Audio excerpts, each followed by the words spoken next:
Materi sekarang masih melanjutkan ya, melanjutkan materi yang lalu, yaitu materi tentang hukum dasar kimia. Ya, ini.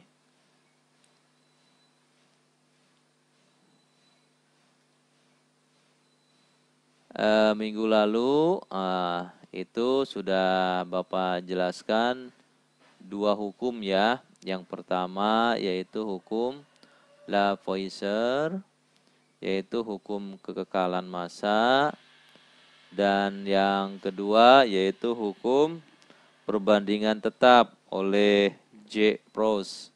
Nah, melanjutkan materi yang lalu, berarti hukum dasar yang sekarang yaitu yang ketiga, ya, yaitu hukum perbandingan berganda.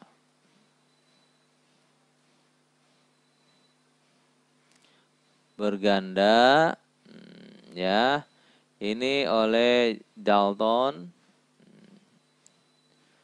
Yang keempat, hukum perbandingan volume. Ya, volume ini oleh Gay-Lussac. Dan yang terakhir, nah ini belum menjadi hukum, masih hipotesis ya, masih hipotesis Avogadro.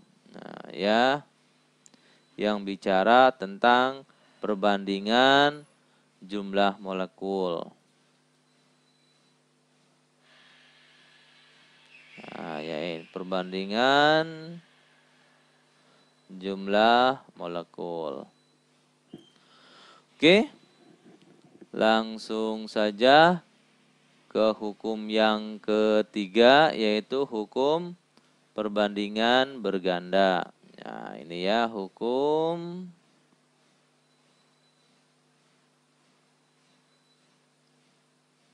perbandingan berganda. Ini oleh John Dalton. Nah, ini ya oleh Dalton. Apa bunyi dari hukum perbandingan berganda? Nah, ya.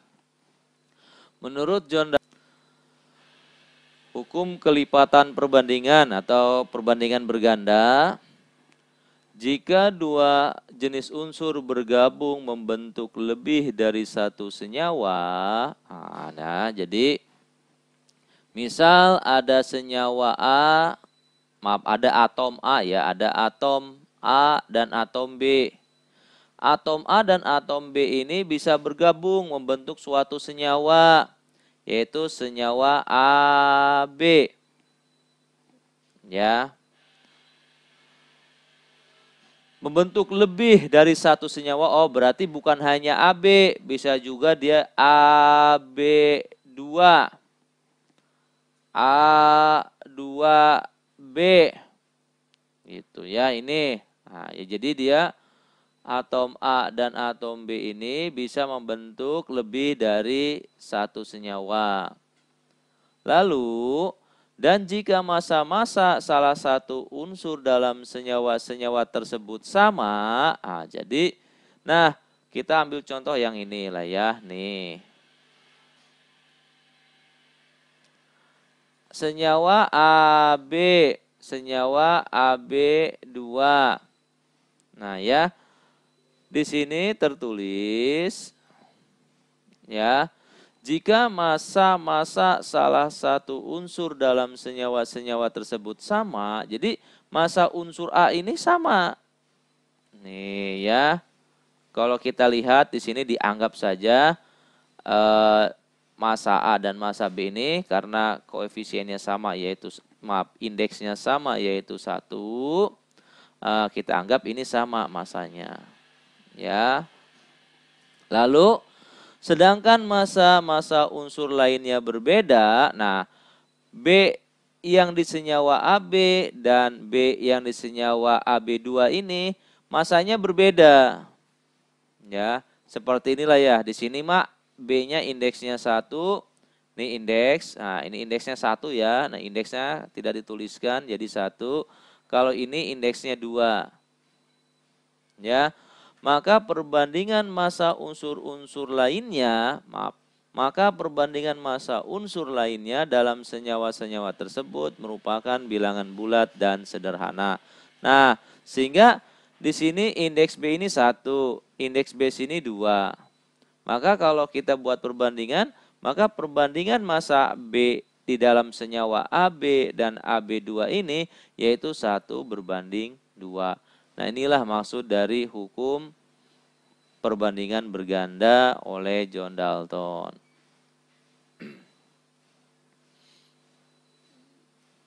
Ya, nah, sampai sini paham? Halo?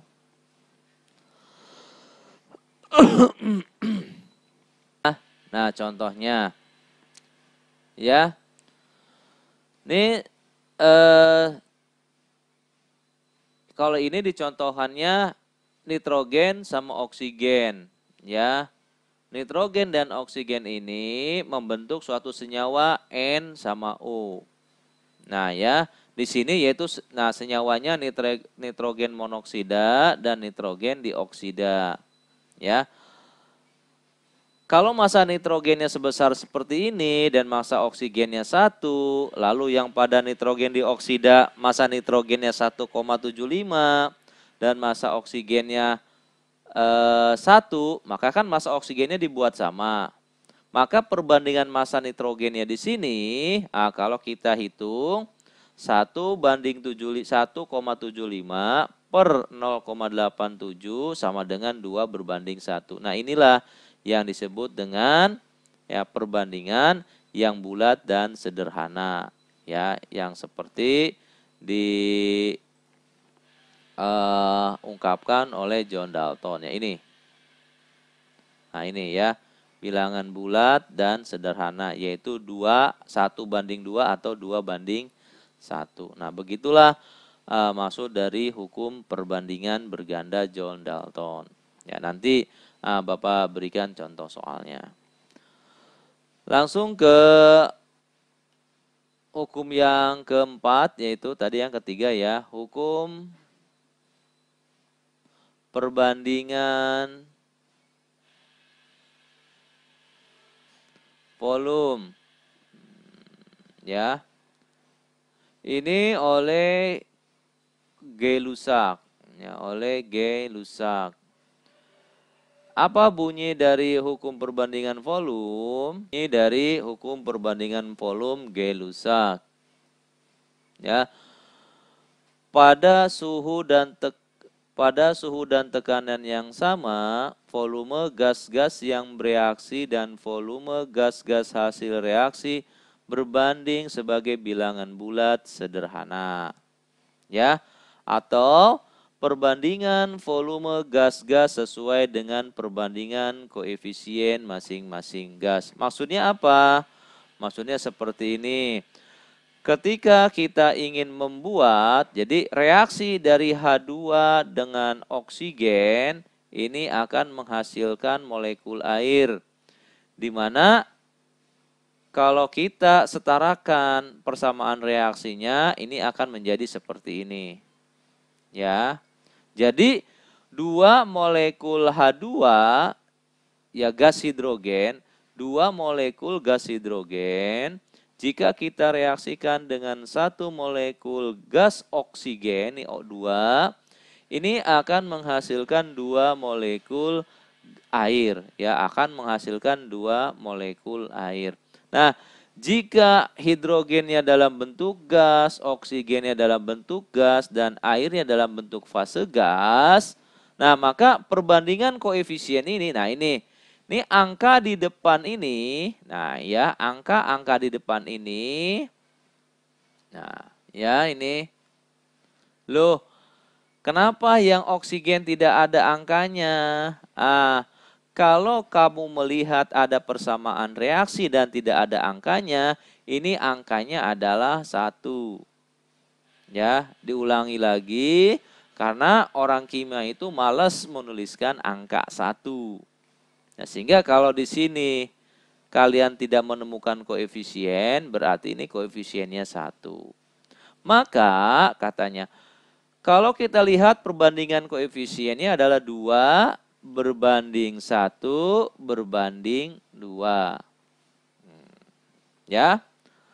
Lalu kalau kita sesuaikan dengan hukum Gay-Lussac yang di sini, tadi kan bunyinya bunyi persamaan reaksi ini kan, jika kita mereaksikan 2 molekul H2 ya atau 2 molekul gas hidrogen dengan 1 molekul gas oksigen akan menghasilkan 2 molekul air. Ya. Dengan perbandingan 2 banding 1 banding 2. Nah, perbandingan ini, perbandingan koefisien ini sama aja dengan perbandingan volume. Jadi perbandingan koefisien di sini sama dengan perbandingan volume. Sehingga kalau Bapak mereaksikan 2 liter gas H2 ya, maka Bapak akan butuhkan 1 liter gas O2 dan akan menghasilkan 2 liter molekul air. Nah, ini ya. Jadi perbandingan koefisien ini sama dengan perbandingan volume. Nah, inilah maksud dari hukum perbandingan volume Gay-Lussac. Nah, ya lalu bagaimana Pak kalau saya di sini reaksikannya 3 liter O2-nya? Berapa volume gas hidrogen yang diperlukan? Karena ini perbandingan 2 banding 1, maka kalau oksigennya 3, maka ininya H2-nya itu harus 6 liter. Kenapa harus 6 liter? Agar perbandingannya 1 berbanding 2. Lalu pertanyaannya, berapa liter volume H2O yang terbentuk?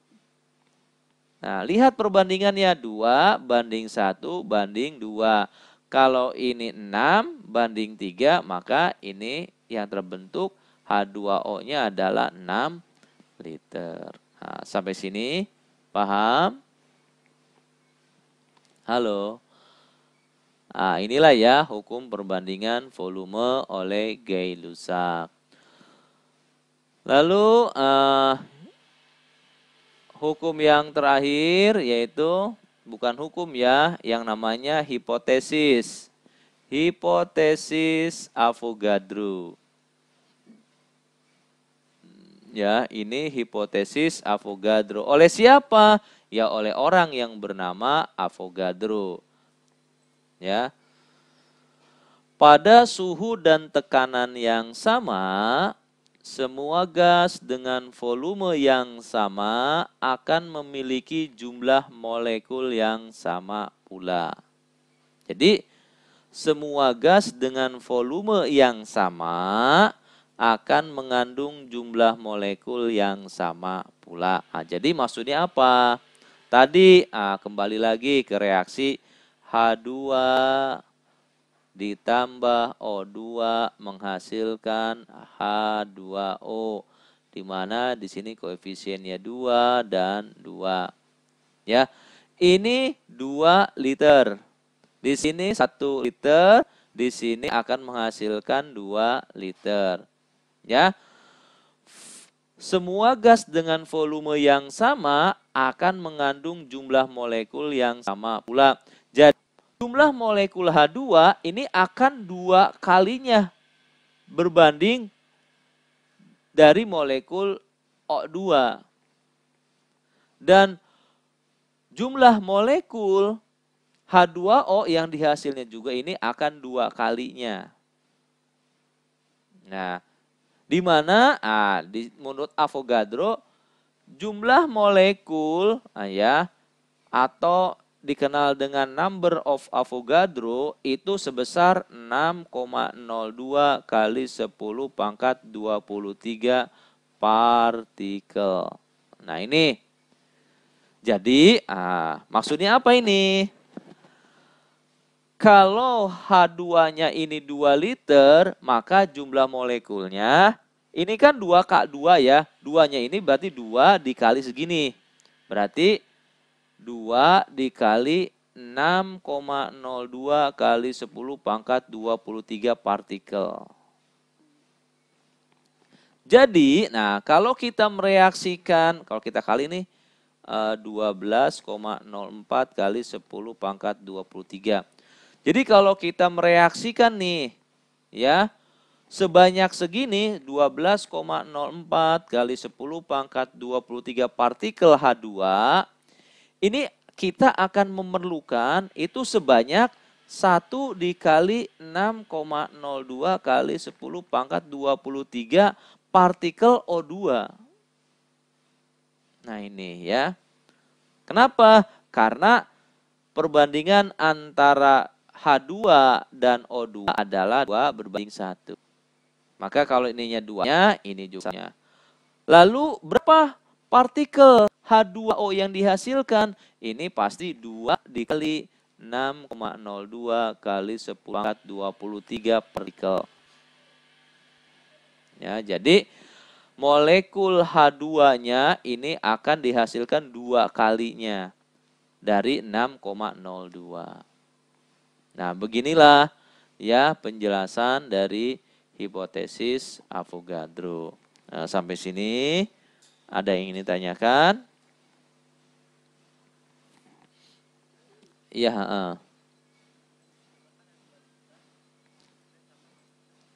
iya. Enggak bisa. Kenapa tidak bisa? Ya. Nih, lihat reaksi ini. Ya. Jadi, dalam persamaan reaksi kimia, ada yang dikenal dengan setara. Ya. Apa yang dimaksud dengan setara?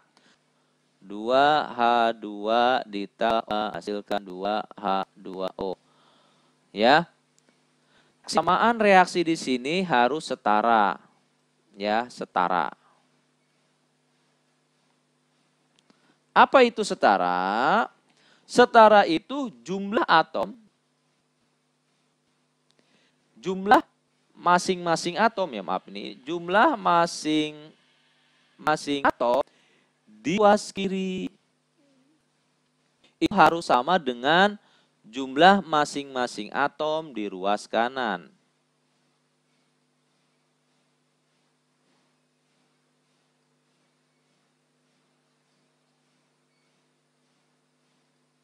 Ya, ini.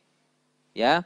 Jadi jumlah masing-masing atom di ruas kiri harus sama dengan jumlah masing-masing atom di ruas kanan. Nah, contoh gini, H2. Nah, ini atom H.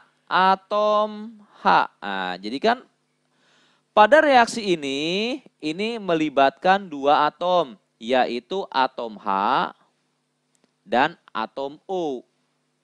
Atom H di ruas kiri harus sama dengan atom H di ruas kanan. Sehingga untuk atom H di ruas kiri, nah ini di ruas kiri, ya, H2 berarti atom H-nya ada 2. Ya. Karena dia koefisiennya 2, maka 2 dikali 2. Maka di ruas kiri atom H-nya ada 4. Ya. Lalu lihat lagi H2O. Pada molekul H2O ini ada 2 atom H. Dan koefisiennya 2, maka 2 dikali 2. Maka di ruas kanan juga ada 4. Nah, atom H di ruas kiri sama-sama jumlahnya 4. Jadi, atom H di ruas kiri dan ruas kanan sama-sama jumlahnya 4. Nah, dengan atom O. Atom O, ya, di ruas kiri O2. Berarti atom O di ruas kiri jumlahnya 2. Di ruas kanan H2O. Di H2O ini dia cuma ada 1. Nah, 1 di sini ya. Tadi Bapak bilang bahwa 1 itu nggak pernah ditulis, maka ini O-nya di sini cuma 1. Tetapi dia punya koefisien 2, maka 1 dikali 2, berarti ini 2. Sedangkan kalau di ruas kiri, ini sudah 2 dan koefisiennya di sini 1. Berarti 2 dikali 1, maka 2. Kalau di ruas kanan 1 dikali 2, maka 2. Nah, untuk atom O di ruas kiri sudah 2 dan di ruas kanan juga sama 2. Ya, sehingga perbandingan koefisien 2, 1, 2. Kenapa Pak? Enggak di sininya 2. Kalau di sininya 2, maka nanti jumlah atom O-nya enggak sama. Dan ini enggak boleh. Ya, dan ini enggak boleh. Namanya belum setara. Reaksi ini sebenarnya seperti ini awalnya. Ya. Awalnya reaksi yang tadi itu seperti ini. H2 ditambah O2 menghasilkan H2O. Nah, seperti ini. Jadi reaksi yang tadi itu awalnya seperti ini. Ya, jadi ketika hidrogen, gas hidrogen direaksikan dengan gas oksigen akan menghasilkan uap air. Nah, reaksi ini belum setara. Kenapa? Karena di ruas kiri H-nya 2, di ruas kanan H-nya juga sama 2, tetapi atom oksigennya di ruas kanan, di ruas kiri ini 2, sedangkan di ruas kanannya cuma 1. Maka ini harus disetarakan. Ini harus disetarakan. Ya, harus disetarakan. Bagaimana cara menyetarakannya? Dengan menambahkan koefisien. Sehingga reaksi ini, reaksi H2 ditambah O2 menghasilkan H2O ini setelah disetarakan, maka ini bertambahlah koefisien di sini H. Jadi 2, di H2O juga jadi 2. Sehingga perbandingannya 2 berbanding 1 berbanding 2. Sehingga tidak bisa O2-nya ini menjadi 2. Ya, ini nggak bisa. Nanti tidak akan setara lagi. Contoh reaksi yang lain seperti ini. Ya, ini. N2 ditambah H2 menghasilkan gas NH3. Nih, jadi ketika kita mereaksikan gas N2 dengan gas H2, ini kan terbatas NH3. Reaksi di sini belum setara. Maka harus disetarakan. Bagaimana cara menyetarakannya? Yaitu dengan menambahkan koefisien di sini. Ya. N2 di kiri nih untuk atom N. Nah, reaksi di sini hanya melibatkan 2 atom, yaitu atom N dan atom H. Ya. Untuk atom N, ya, di kiri itu ada 2. Nih, ya, 2 N2 berarti ada 2. Ya, berarti atom N ini ada 2 di kiri. Di kanan atom N-nya cuma 1. Nah, NH3N di sini cuma 1. Ya. Maka bagaimana agar setara? Di ruas kanan berkoefisien sini. Sehingga atom N-nya 1 dikali 2. Dari 1 dikali 2. Sini sudah 2 sama dengan 2. Nah, ini sudah setara untuk atom N. Ini untuk atom N. Ya, jadi untuk atom N, dia ada penambahan 2 di sini.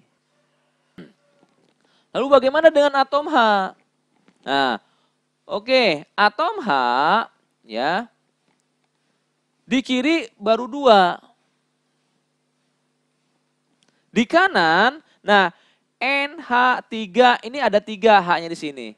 Tapi koefisiennya ada 2 di sini.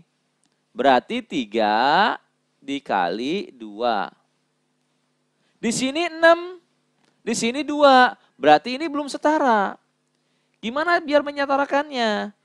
Maka 6 dibagi 2, maka hasilnya di sini. Maka di sini di H diberi koefisien 3. Sehingga kalau 2 dikali 3 itu akan sama dengan 6. Nah, ini cara menyetarakan persamaan reaksi. Sehingga dari sini, nah ya, persamaan reaksinya menjadi N2 ditambah 3H2 menjadi 2NH3. Sehingga perbandingannya menjadi 1, nah ini 1 berbanding 3 berbanding 2. Nah ini, jika kalau kita 1 liter N2, maka akan memerlukan 3 liter H2. Dan akan menghasilkan 2 liter NH3. Nah, ini perbandingannya. Nah, Pak, bagaimana kalau perbandingan ini jadi 3? Ya nggak bisa. Kenapa? Nanti N-nya ini nggak setara lagi. Jadi koefisiensinya menyetarakan persamaan reaksi. Sampai sini, paham? Ya, jadi ini, nah kita buat ya perbanding 1 nggak bisa. Makanya kan ada hukum perbandingan tetap itu oleh pros. Jadi hukum perbandingan ini yang 1 berbanding 3 berbanding 2 ini sudah tetap, ini sudah tidak bisa diganggu-gugat lagi. Nah ini sama aja kalau orang ini formula lah ya, formula rep atau resep. Ya. Kalau orang buat manan ini repnya seperti ini. Ya, jadi kalau kita mereaksikan 1N2 maka itu 3H. Hasilnya bukan 4 tapi malah 2NH3 ya. Sampai sini ada yang tanyakan? Halo? 2 liter gas N2 tepat bereaksi dengan 5 liter gas O2. Membentuk 2 liter senyawa NXOY. Nah, jadi untuk menjawab soal ini, kita buatkan persamaan reaksinya. Di sini N2 kita reaksikan dengan O2 menghasilkan NXOY. Nah, ini ya, ini persamaan reaksi umumnya. Lalu di sini angka-angkanya kita tulis. 2 liter, di sini 2 liter. Nah, tadi menurut hukum perbandingan volume Gay-Lussac, kalau ini 2 liter, maka ini dianggap koefisiennya 2. Nah, karena perbandingan volume sama dengan perbandingan koefisien. Nah, 5 liter, berarti di sini 5 koefisiennya. Membentuk 2 liter, berarti di sini 2. Nah, pertanyaannya, rumus molekul NXOY-nya ini adalah, nah ini sama. Nah ketika kita akan menyetarakan persamaan reaksi. Ini untuk atom N. Nah ini untuk atom N ya. Atom N. Nah N2 ya, berarti 2 dikali 2 sama dengan 4. Jadi di ruas kiri N-nya ada 4. Ya, di ruas kanan, nah ini ruas kanan, X dikali 2, maka 4 sama dengan 2X, maka X sama dengan 2. Nah, X sudah ketemu 2. Ya, lalu untuk atom O, nah atom O, dengan cara yang sama ketika kita mencari X. 2 dikali 5, berarti 2 dikali 5 sama dengan 10. Ya, Y dikali 2, maka 10 sama dengan 2Y. Maka Y sama dengan 5. Maka X ini adalah 2, Y ini adalah 5. Maka rumusnya adalah N2O5. Nah, mana jawabannya? Yaitu E. Nah, ini. Oke, sampai sini. Semoga bisa dimengerti ya. Halo? Ya udah. Bawa tutup pertemuan ini ya dengan assalamualaikum warahmatullahi wabarakatuh.